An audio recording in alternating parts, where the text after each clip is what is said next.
একবার ভাবুন তো, এমন একটা ভেষজের কথা যেটা হাজার হাজার বছর ধরে চলে আসছে, কিন্তু আজকের দিনেও বিজ্ঞানীদের কাছে একটা বিশাল বিস্ময়।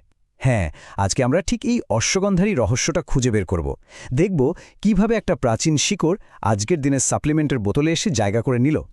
তো এই ভেষজটাকে আরও ভালোভাবে বুঝতে আমরা আজকে একটা নির্দিষ্ট প্রোডাক্টকে একটা উদাহরণ হিসেবে নেব। সেটা হলো ফ্লেভিয়া আয়ুর্বেদের অশ্বগন্ধা। চলুন তো দেখি এই কেস স্টাডির মাধ্যমে এর লেভেলের পেছনে আসলে কি আছে। তাহলে আসল প্রশ্নটা কিন্তু এটাই, তাই না? এই যে বোতলের লেবেলে এত কিছু লেখা, এর পেছনের সত্যিটা আসলে কি? প্রাচীন বিশ্বাস আর আজকের বিজ্ঞানের মধ্যে যোগসূত্রটা ঠিক কোথায়? চলুন এই রহস্যের গভীরে ঢোকা যাক।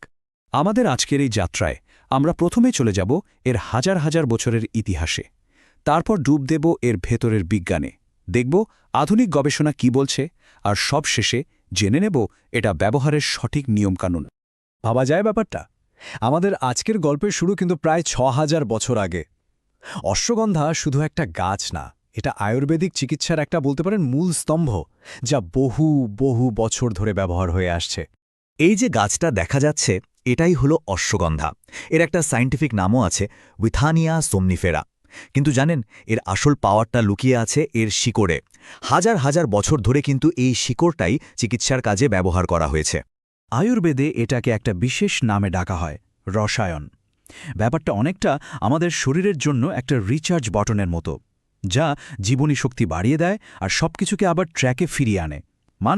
বলতে পারেন প্রাচীনকালের একটা সুপারটোনিক। আচ্ছা, তাহলে প্রাচীন ইতিহাসের পাতা থেকে এবার একটা জাম্প করা যাক সোজা আধুনিক ল্যাবে। এবার মাইক্রোস্কোপের নিচে দেখার পালা যে এই শিকড়ের ভেতরে আসলে কি এমন ম্যাজিক্যাল জিনিসপত্র লুকিয়ে আছে।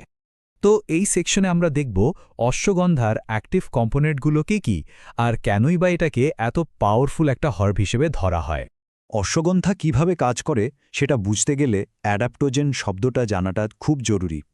অ্যাডাপ্টোজেন হলো এমন কিছু ন্যাচারাল জিনিস যা আমাদের শরীরকে যে কোনো রকম স্ট্রেস, সে ফিজিক্যাল হোক বা মেন্টাল, তার সাথে মানিয়ে নিতে হেল্প করে। অনেকটা একজন পার্সোনাল ট্রেনারের মতো, যে শরীরকে ভেতর থেকে আরও স্ট্রং করে তোলে। এই যে নামগুলো, এগুলো দেখে একদম ঘাবড়ানোর কিছু নেই। মূল ব্যাপারটা কিন্তু খুব সহজ। অশ্বগন্ধার মধ্যে উইথানোলাইডস, অ্যালকালয়েডস এরকম অনেক অ্যাক্টিভ কম্পাউন্ড আছে। বিশেষ করে উইথাফেরিন এ আর সাইটোউইন্ডোসাইডসের মতো উইথানোলাইডসগুলোই কিন্তু এর অ্যান্টি ইনফ্ল্যামেটরি আর স্ট্রেস কমানোর ক্ষমতার জন্য মেনলি দায়ী। আচ্ছা, তাহলে প্রাচীন জ্ঞান আর কেমিক্যাল স্ট্রাকচার তো জানা গেল, কিন্তু আজকের দিনের ক্লিনিক্যাল রিসার্চ কি বলছে? অশ্বগন্ধা কি সত্যি আমাদের এই মডার্ন লাইফের স্ট্রেস সামলাতে পারে? চলুন দেখা যাক। অনেকগুলো গবেষণায় কিন্তু দেখা গেছে যে অশ্বগন্ধা আসলেই অ্যাংজাইটি আর স্ট্রেস কমাতে পারে। শুধু তাই না, মেমোরি আর কগনিটিভ ফাংশন ইমপ্রুভ করতে, ফিজিক্যাল পারফরম্যান্স জিমের শক্তি বাড়াতে, এমনকি ঘুমের কোয়ালিটি ভালো করতেও হেল্প করতে পারে। এই সবগুলোই কিন্তু এর অ্যাডাপ্টোজেনিক গুণেরই প্রমাণ। আর সবচেয়ে ইম্পর্ট্যান্ট পয়েন্টটা হলো, গবেষণায় দেখা গেছে এটা অ্যাংজাইটি কমাতে হেল্প করে ঠিকই, কিন্তু বাজারে থাকা কিছু ওষুধের মতো এর কোনো সিরিয়াস সাইড এফেক্ট নেই। কার্যকারিতা আর সেফটি দুটোর মধ্যে একটা দারুণ ব্যালেন্স তৈরি করে। তো এখন সময় হয়েছে আমাদের হাতে যে প্রমাণগুলো আছে সেগুলোর সাথে ফ্লেভিয়া আয়ুর্বেদের বোতলের দাবিগুলো একটু মিলিয়ে দেখার। চলুন একদম ডিটেকটিভের মতো করে এর লেভেলটা অ্যানালাইজ করা যাক। দেখুন, এই প্রোডাক্টের ব্রোশারে যে বেনিফিটগুলোর কথা বলা হয়েছে, যেমন স্ট্রেস কমানো, মেমোরি বাড়ানো, অ্যাথলেটিক পারফরম্যান্স ভালো করা, এগুলো কিন্তু আমরা একটু আগেই সায়েন্টিফিক রিসার্চের রেজাল্টে দেখলাম। তার এই দাবিগুলোর পেছনে একটা বেশ শক্তপোক্ত ভিত্তি আছে। এবার দেখা যাক এর ইনগ্রেডিয়েন্ট কি। এখানে একদম পরিষ্কার করে বলা আছে যে এটা হলো অশ্বগন্ধার মূলের নির্যাস বা রুট এক্সট্র্যাক্ট। আর এটা কিন্তু খুবই ইম্পর্ট্যান্ট একটা বিষয়, কারণ বেশিরভাগ ক্লিনিক্যাল ট্রায়ালে কিন্তু এই মূলের নির্যাসটাই ব্যবহার করা হয়। সো এটা একটা ভালো সাইন। এই ব্র্যান্ডের প্রত্যেকটা ক্যাপসুলে আছে 500 মিলিগ্রাম অশ্বগন্ধার এক্সট্র্যাক্ট, কিন্তু প্রশ্ন হলো, এই ডোজটা কি যথেষ্ট? আর এখানে কিন্তু আসল কানেকশনটা। রিসার্চ বলছে দিনে 240 থেকে 600 মিলিগ্রাম ডোজই কার্যকর হতে পারে। ফ্লেভিয়ার একটা 500 মিলিগ্রামের ক্যাপসুল একদম এই রেঞ্জের মধ্যেই পড়ছে। আর ওদের গাইডলাইন অনুযায়ী দিনে 2 ক্যাপসুল নিতে বলা হয়েছে, যেটা গবেষণায় প্রমাণিত ডোজের সাথে একদম মিলে যাচ্ছে। তো সব তো জানা গেল, কিন্তু শেষ আর সবচেয়ে জরুরি প্রশ্নটা হলো, এটা ব্যবহার করার সঠিক নিয়মটা কি? চলুন একদম শেষ পর্যায়ে এসে এর প্র্যাকটিক্যাল দিকগুলো একটু গুছিয়ে জেনে নেওয়া যাক। ফ্লেভিয়া আয়ুর্বেদের লেভেল অনুযায়ী দিনে 2 বার একটা করে ক্যাপসুল খালি পেটে অথবা খাওয়ার অন্তত 30 মিনিট আগে নিতে বলা হয়েছে। এই ইনস্ট্রাকশনটা কিন্তু বেশ ক্লিয়ার আর ফলো করা ও সহজ।